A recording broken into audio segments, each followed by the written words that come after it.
같이 기도함으로 새벽기도 시작합니다. 하나님의 말씀 가운데 분간할 수 있는 지혜가 생기기 원합니다.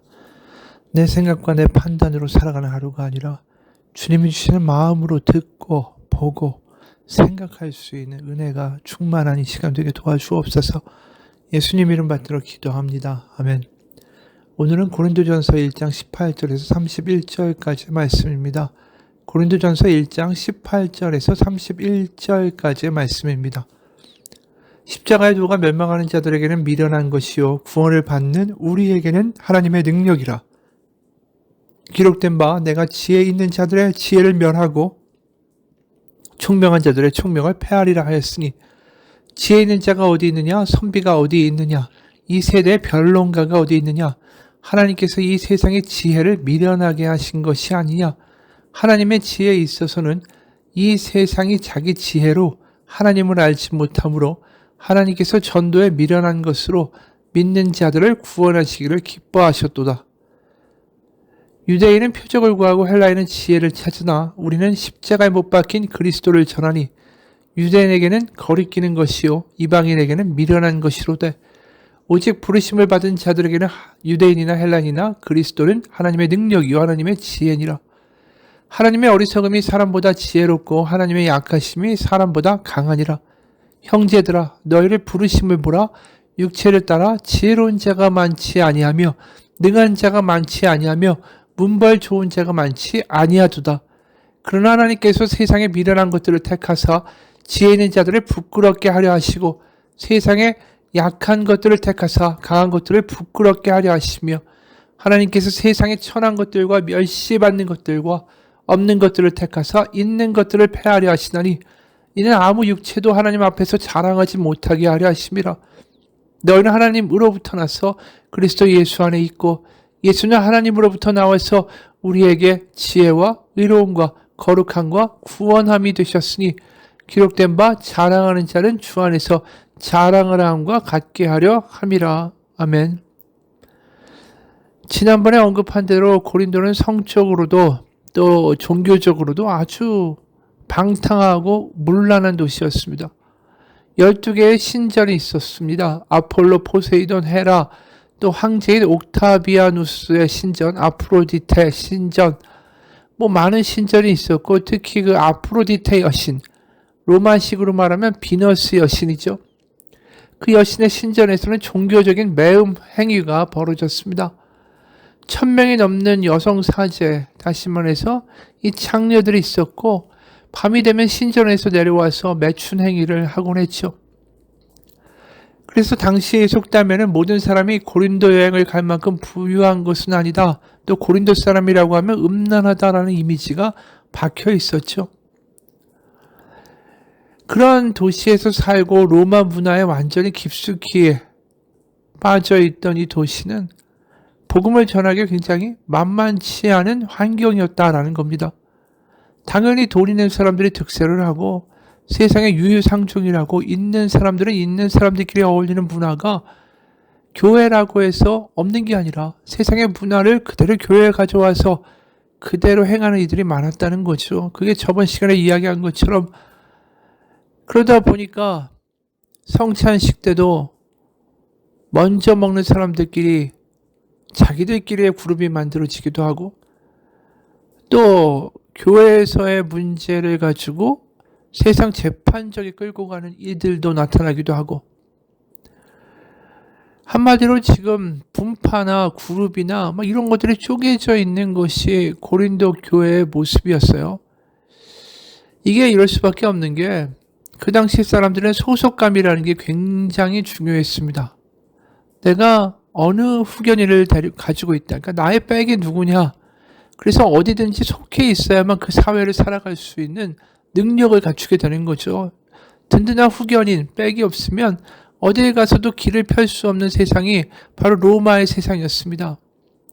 실제로 파트로나투스라고 불리우는 후견인 제도가 아주 중요한 로마의 근간이었는데 이 후견인, 다시 말해서 백이 있어서 그 사람이 귀족이죠. 대부분 평민들은 그 집에 아침에 문안을 갑니다.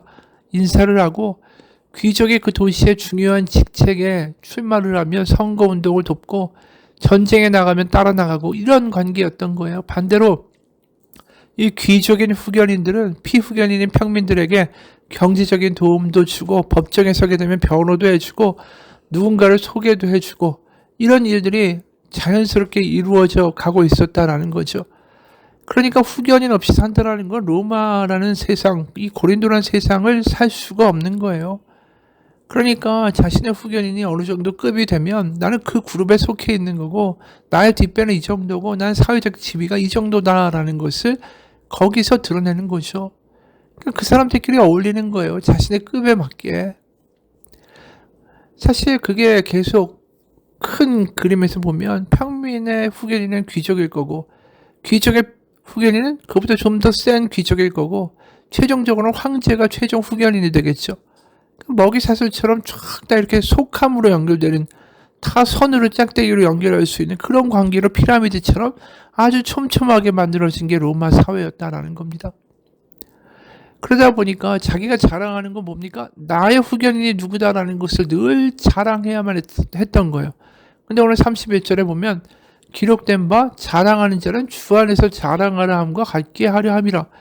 지금 그런 후견인을 자랑하는 게 아니라 인간적인 백을 자랑하는 것이 아니라 지금 자랑해야 되는 것은 예수 그리스도의 십자가뿐이라는 거예요. 십자가 예수님만 자랑하라는 거죠. 이건 대단한 믿음의 도전입니다. 십자가에서 죽으신 예수님이 내 후견인이고 내 백이다 라고 말하면 세상 사람들은 조롱하고 정신 나간 미친 사람 취급을 할 거예요. 왜냐하면 십자가는 로마 시대에서 노예나 반역자들이 달리고 죽는 가장 치욕적이고 세상에 아주 저열한 존재들이 받는 형벌이었기 때문입니다. 근데 그런 십자가에 죽은 예수가 나의 백이다. 이거 완전히 난 바보다. 천치다. 정신 나갔다.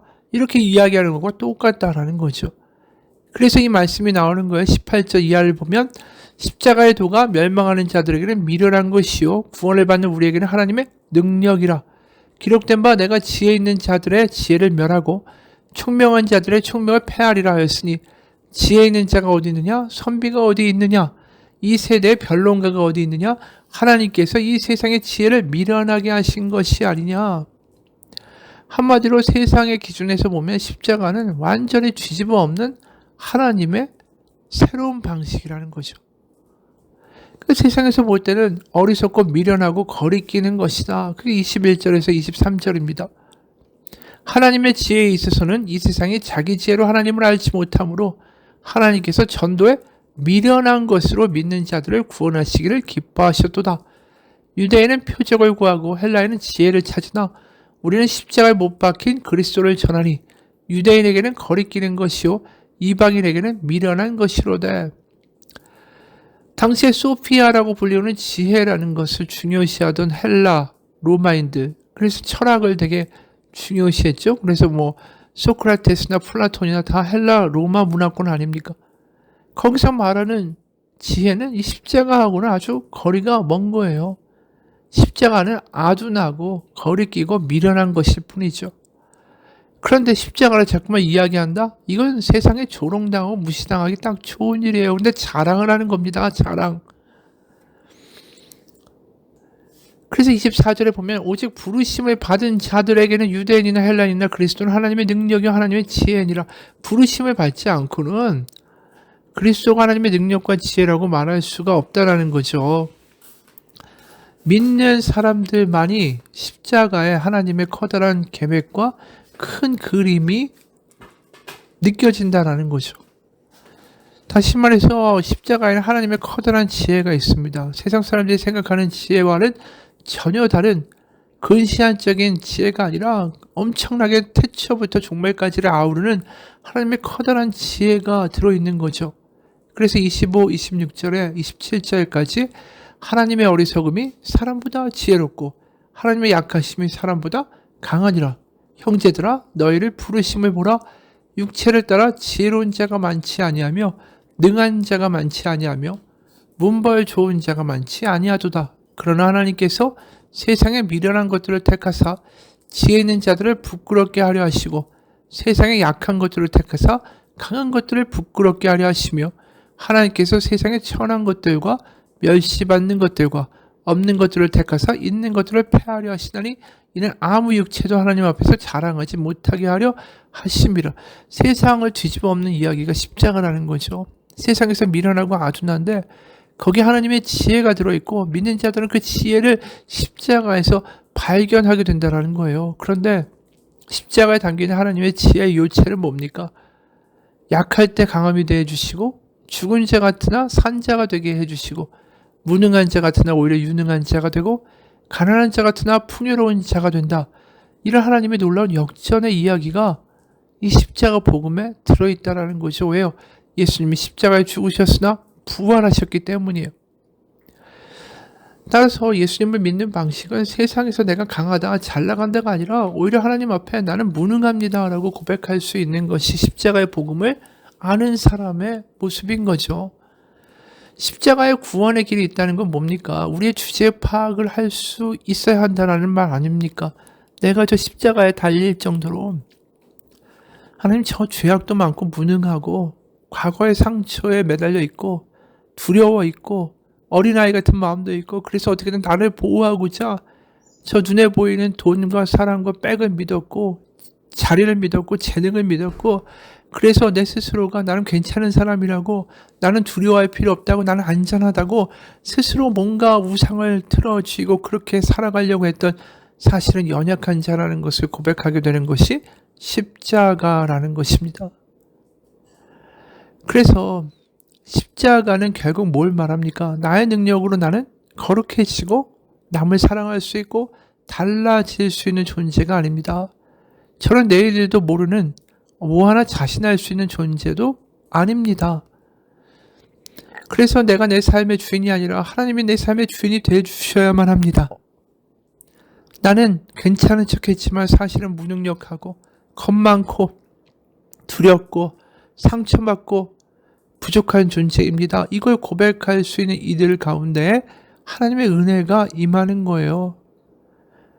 그래서 여태까지 나는 괜찮은 척하고 나의 약점이나 약함을 인정하지 않으려고 끝까지 버티던 나의 삶에서 마치 줄이 팽팽하게 당겨져 있어서 정말 끊어지기 일보 직전까지 그렇게 버티던 내 삶에서 하나님 앞에 나아갈 때 그 줄이 완전히 느슨해지면서 나는 못났고 나는 부족하다라고 인정하게 되는 거죠.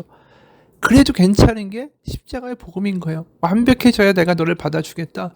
네가 좀 더 뛰어나고 사랑하는 사람이 되고 나의 말을 실천하는 사람이 되어야만 내가 너를 받아주겠다. 이게 아니라 십자가는 뭘 말씀합니까? 네가 죄인 되었을 때 십자가에 그 아들을 죽이심으로 우리를 향한 그분의 사랑을 확증하신 것이 십자가 아닙니까?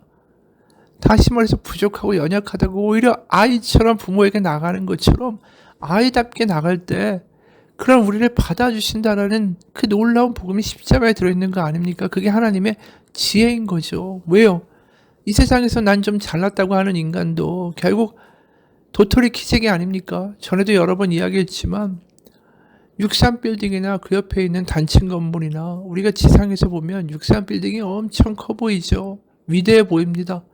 하지만 비행기를 타고 위에서 내려보면 63빌딩이나 단층 건물이나 그놈인 거예요. 하나님이 보실 때 그런 거죠. 내가 잘났다고 말할 수 있는 게 아니에요. 나의 연약함을 고백하고 하나님 앞에 깨어져서 나가는 것이 그게 지혜로운 자죠.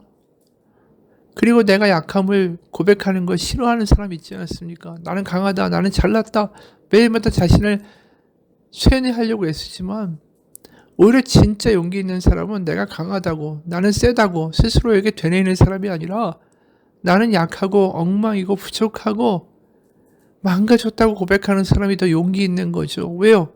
그렇게 스스로가 끝에 다다랐다, 나는 무능하다라고 고백할 수 있는 것은 너무나도 어려운 일이기 때문입니다. 왜냐하면 거기서는 길이 더 이상 없으니까.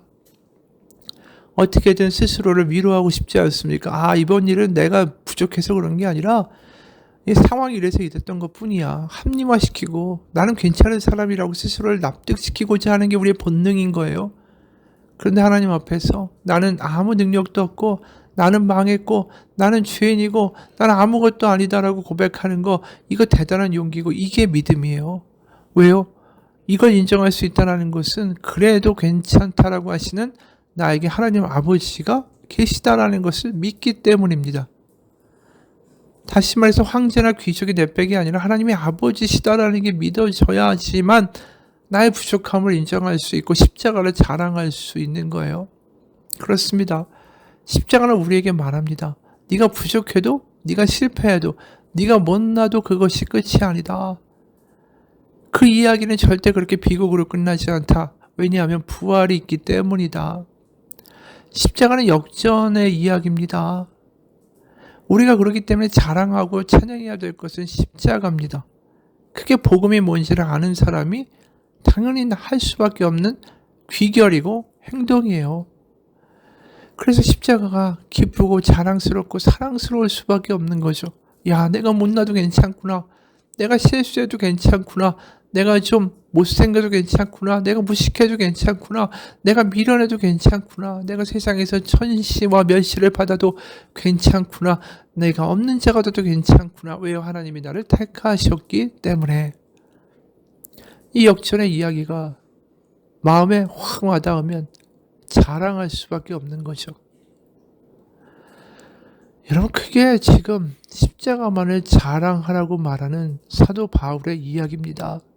약할 때 강함 되어 주신 하나님을 찬양하고, 내가 아무것도 아닌 것 같을 때 나의 모든 것이 되어 주시는 하나님을 찬양하고, 나의 막다른 골목에 서 있는 삶 가운데 그것이 끝이 아니라고 말씀하신 하나님을 기뻐하고, 가난한 것 같지만 풍요로움을 주신 하나님을 자랑하고 찬양하는 것, 그것이 우리의 찬양의 이유예요. 그것이 우리의 감사의 이유입니다. 그렇게 복음을 복음되게 하고 은혜를 은혜되게 하고 하나님을 하나님 되시게 하는 것, 그것이 바로 십자가에서 일어나는 놀라운 은혜가 있는 자리가 됩니다. 오늘도 십자가에서 하나님을 하나님 되시게 하고 은혜를 은혜되게 하고 우리 하나님의 자녀의 복을 누리는 십자가의 복음의 삶이 경험되는 하루 되시길 주님의 이름으로 축원합니다. 같이 기도하겠습니다. 하나님, 십자가를 믿고 예수님을 믿으면 죽어서 천당 간다가 다가 아닙니다. 하나님 안에서의 진정한 자유는 내가 아무것도 아니어도 괜찮다라는 하나님의 약속 때문입니다. 십자가는 우리에게 말합니다. 네가 부족해도, 네가 허물이 있어도, 네가 죄인이어도, 네가 과거에 상처가 있어도, 네가 아무것도 할 수 없어도 괜찮아. 내가 그 모든 것을 지고 바로 아버지께로 가는 길을 열었단다. 그 십자가가 우리 가운데 믿어지고 자랑거리가 되고 찬양할 수 있는 이유가 된 하루가 되게 하여 주옵소서. 예수님 이름 받들어 기도합니다. 아멘.